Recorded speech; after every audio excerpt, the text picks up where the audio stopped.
7:24, Bluegrass Friday in the Matt and Crank program. Time for my cousin Adam. Adam Calvert, big Bluegrass fan, aren't you, Adam? Oh, absolutely.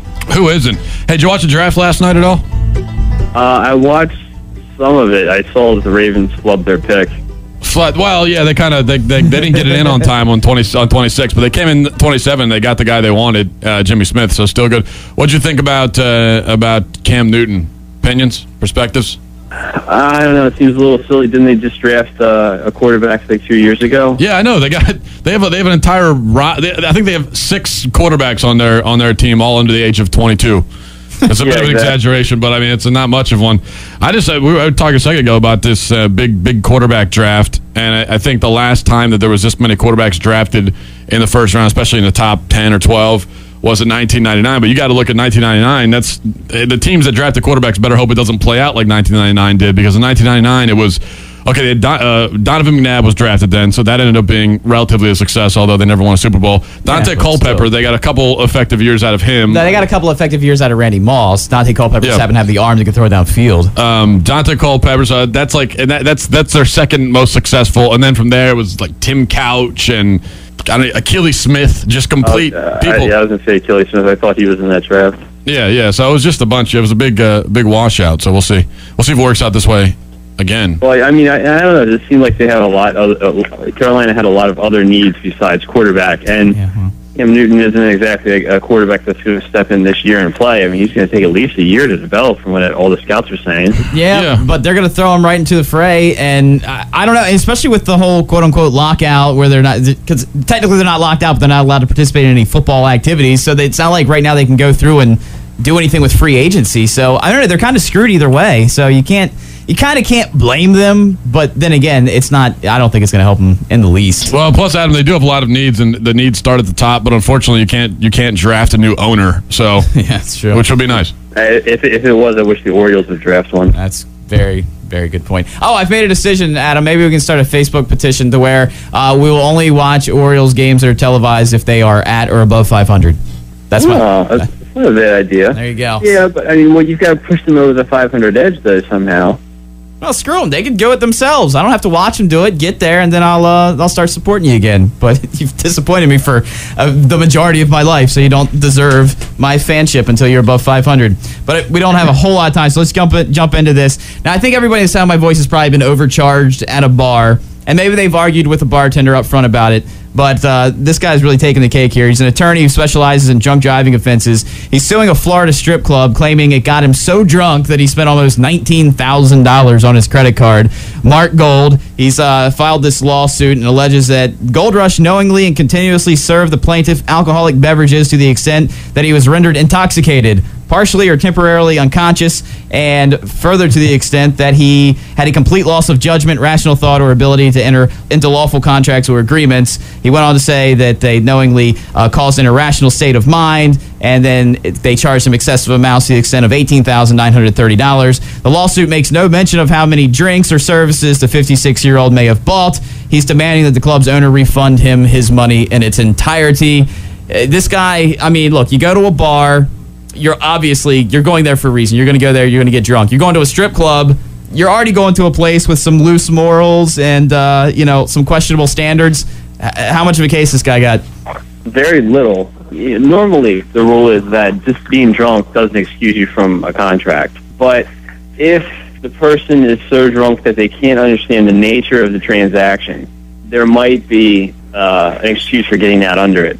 But the thing is, you gotta listen to that term there, that phrase. You can't understand the nature of the transaction. That doesn't mean I'm really drunk and I made a bad decision. That means I don't know what's going on. And I would argue that even in the most drunken state you could be in, short of blacking out completely and being unconscious, that you understand the nature of the transaction. You understand, well, I'm getting a lap dance now, and I'm going to have to pay for that. It might not be a smart decision, but it's still a decision. You know what you're doing. And he made his way home somehow. I mean, it doesn't say whether he drove or whether he called a cab. It doesn't say anybody else hailed a cab for him. So he was obviously conscious and aware enough to get to the place, to do all the things he wanted to do in the place, and then leave the place. And here was my point that I was making to you last night. We were talking about it. Is if you've got a $19,000 charge in front of you, I would imagine that you're probably going to be more incensed when you're drunk than you are when you're sober. So wouldn't you make the argument right there and not just sign the receipt and walk away, especially if you're going to have a problem with it after the fact? Does this kind of fall maybe into a category of, I don't know, buyer beware? I mean, know what you're getting, and you can't, this is just something you can't return, so you better be damn sure when you sign off on it that you're willing to own it. Sure, and I mean, the interesting thing is, I don't think he's saying that what he got didn't cost $19,000. I mean, that would be one thing if he was saying, well, I was there and I got maybe 5 drinks and 2 lap dances, and there's no way that cost $19,000. But he's not saying that. He's not saying I didn't spend $19,000 worth of stuff. He's just saying I was drunk when I did it. But how much that's different. I've never been to a strip club or gotten a lap dance, but I am wondering how much does a lap dance average? How much is that going to run you? Like $19,000 worth of lap dances? Well, I know there's this the one place I went to twice from the time I was 18 to maybe 22. They were charging like $400 for lap dances in the back. This was not the kind of place that this cat's rolling through. You know what I mean? So $400 for one at a seedy joint. Now imagine it's at a more high class joint. I could imagine upwards of $1,000 depending on what kind of dancing they'd be doing. So people are going to go in and spend thousands of dollars to have a lady dance on their lap. Yes. So stupid. Well, and if you can really, I mean, if this lawsuit could really happen, if he could really go through with this and get his money back, then I have to say that Wendy's and McDonald's owe me thousands, because every time when I was younger that I went in after having a few to a Wendy's or McDonald's, and got like 3 value meals and ate them all. Yeah. I mean, it's thousands of dollars they owe me. So how do we collect on that? Adam? Well, there's a reason that we don't void contracts because somebody's drunk. I mean, because no bar tab in the world would ever get paid. Every time one of your buddies was out and bought shots for everybody because he was a little too drunk, that would get voided, and the bar would be stuck paying the bill. I mean, that's why we don't do that. Yeah, well, on a serious note, isn't it true, because this guy happened to be a lawyer, this kind of reminds me a little bit, although it's not as egregious, as the guy, the judge that sued that laundromat for whatever, millions of dollars because they lost his pants. And I know he lost that case, but this kind of, would you say, Adam, is someone that knows the law, that if you happen to be a lawyer, you understand the law, and you have the resources, you could almost sue anybody and get and win? Is that the way? Is that accurate to say?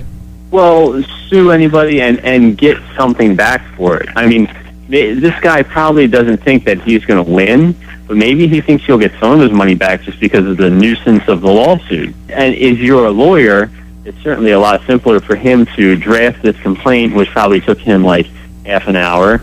He was probably in court that day on an appearance anyway. He just went to the clerk's office and filed it. There's no big deal. And so, it's not a big deal for him to do that. And that's kind of the advantage of being a lawyer, is that you can bring these sort of frivolous lawsuits and maybe get your money back in this instance, or get some of the money back where somebody else, it would never be able to find a lawyer to take the case because there's no merits to it. Yeah, and I'd tell this guy, if I saw him face to face, you better be careful what you wish for here, because if he goes into court and they're going to try to go down and tell him probably exactly what he spent all the money on, that may be information that he and his family do not want to know.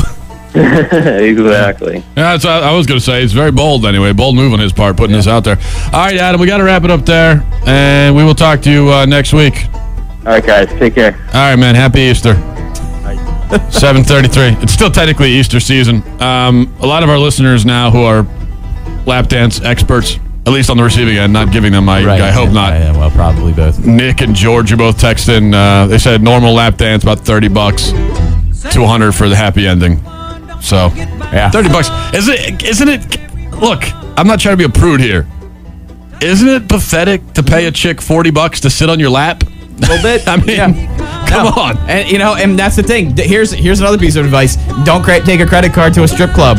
Do like I did. Stop by the bank and grab yourself just packs of ones. Yeah, or get yourself a woman and stay home and watch ESPN. Drink beer. 7:34, the Matt and Crank program. Still Marvin's Rock Radio, 93.5, The Beach.